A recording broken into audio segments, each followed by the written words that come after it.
Zane had always been the quiet one, not because he lacked ideas, but because self-doubt always spoke louder than his dreams. His mind was filled with creativity, ambition, and visions of something greater, yet every time he considered stepping forward, a voice inside him whispered that he wasn't ready, wasn't talented enough, and would only embarrass himself. So he stayed small.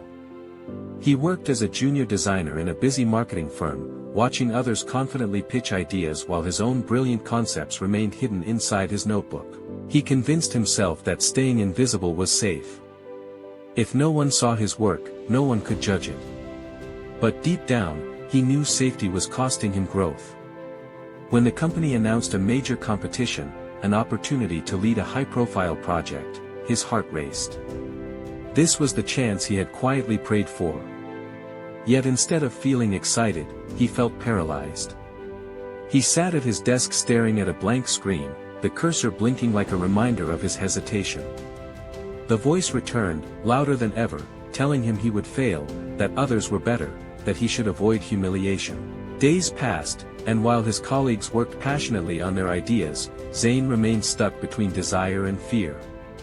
He stayed late in the office, not to create, but to battle his own thoughts.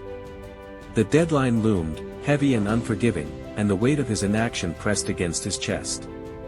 One evening, after everyone had left, Zane leaned back in his chair and felt exhaustion seep into his bones. He was tired, not from work, but from fighting himself. Instead of going home, he wandered through the city streets until he found a quiet park overlooking the skyline.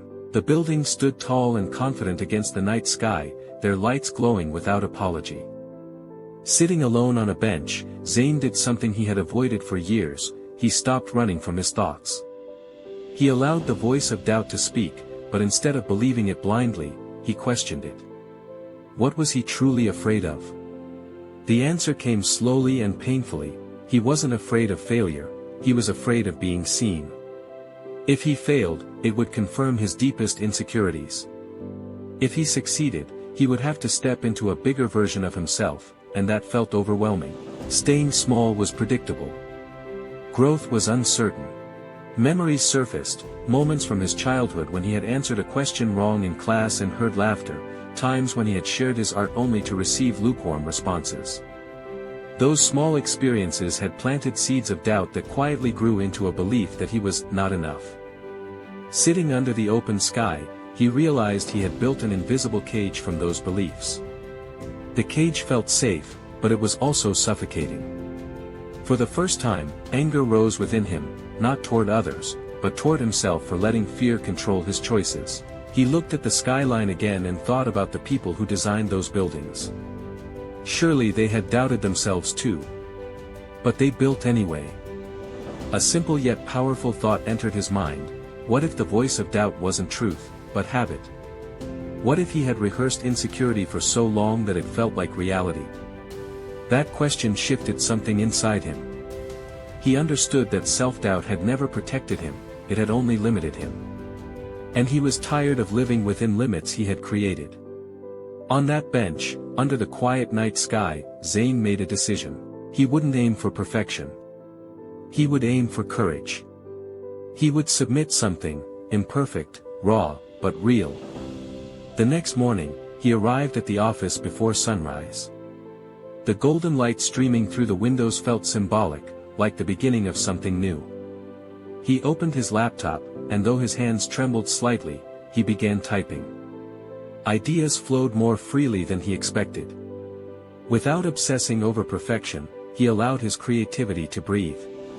He designed bold visuals, crafted meaningful messages, and built a campaign that reflected his authentic voice. It wasn't flawless, but it was honest.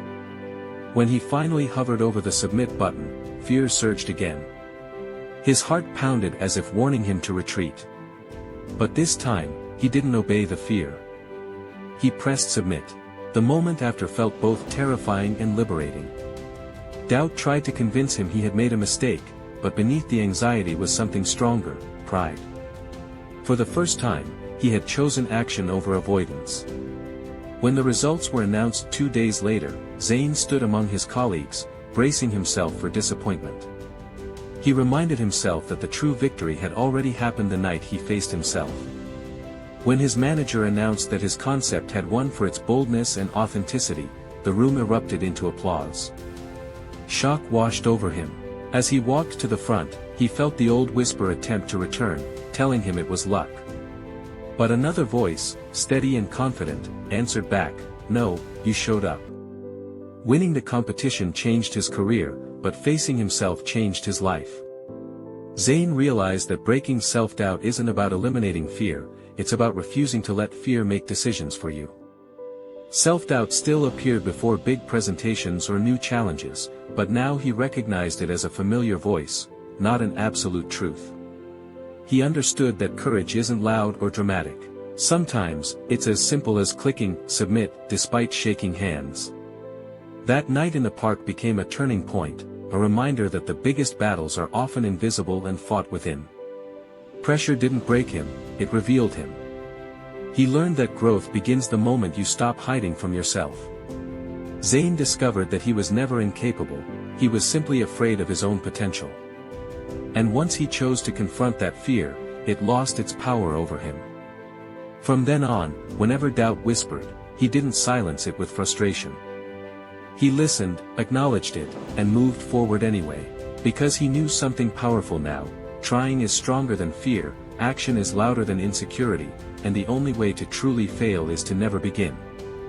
The night he faced himself, Zane didn't just break self-doubt, he broke the illusion that he was not enough. And in doing so, he stepped into a life that had been waiting for him all along.